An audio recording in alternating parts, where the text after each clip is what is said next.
Welcome to another Sage Spider presentation. This is The Book by H.P. Lovecraft. My memories are very confused. There is even much doubt as to where they begin, for at times I feel appalling vistas of years stretching behind me, while at other times it seems as if the present moment were an isolated point in a gray, formless infinity. I am not even certain how I am communicating this message. While I know I am speaking, I have a vague impression that some strange and perhaps terrible mediation will be needed to bear what I say to the points where I wish to be heard. My identity, too, is bewilderingly cloudy. I seem to have suffered a great shock, perhaps from some utterly monstrous outgrowth of my cycles of unique, incredible experience. These cycles of experience, of course, all stem from that worm-riddled book. I remember when I found it, in a dimly lighted place near the black oily river where the mists always swirl. That place was very old, and the ceiling-high shelves full of rotting volumes reached back endlessly through windowless inner rooms and alcoves. There were, besides, great formless heaps of books on the floor and in crude bins, and it was in one of these heaps that I found the thing. I never learned its title, for the early pages were missing, but it fell open toward the end and gave me a glimpse of something which sent my senses reeling. There was a formula, a sort of list of things to say and do, which I recognized as something black and forbidden. Something which I had read of before in furtive paragraphs of mixed abhorrence and fascination, penned by those strange ancient delvers into the universe's guarded secrets, whose decaying texts I loved to absorb. It was a key, a guide, to certain gateways and transitions of which mystics have dreamed and whispered since the race was young, and which led to freedoms and discoveries beyond the 3 dimensions and realms of life and matter that we know. Not for centuries had any man recalled its vital substance or known where to find it, but this book was very old indeed.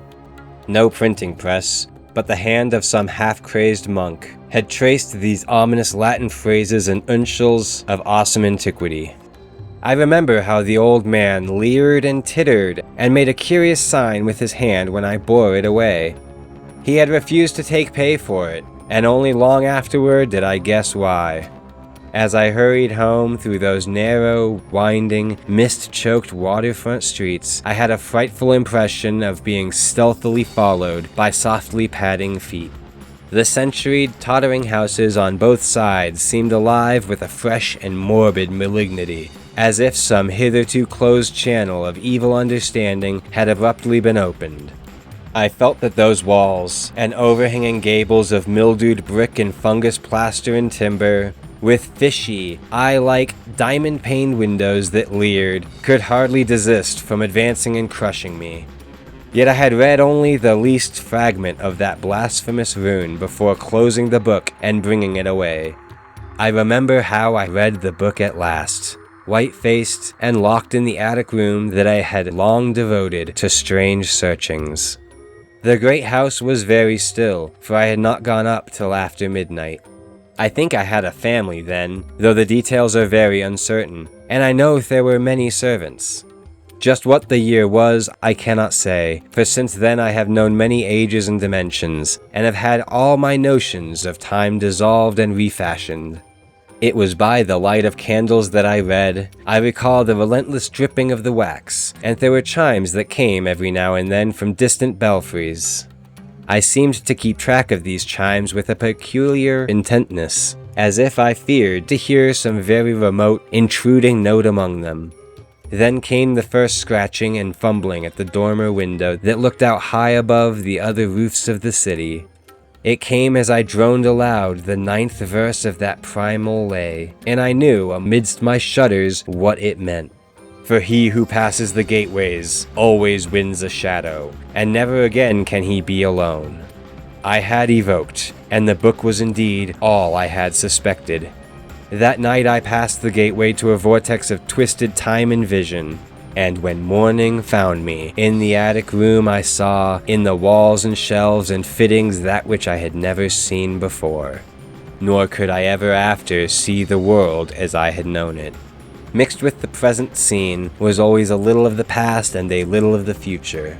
and every once familiar object loomed alien in the new perspective brought by my widened sight. From then on, I walked in a fantastic dream of unknown and half-known shapes, and with each new gateway crossed, the less plainly could I recognize the things of the narrow sphere to which I had so long been bound. What I saw about me none else saw, and I grew doubtly silent and aloof lest I be thought mad. Dogs had a fear of me, for they felt the outside shadow which never left my side. But still I read more, in hidden, forgotten books and scrolls to which my new vision led me, and pushed through fresh gateways of space and being and life patterns toward the core of the unknown cosmos.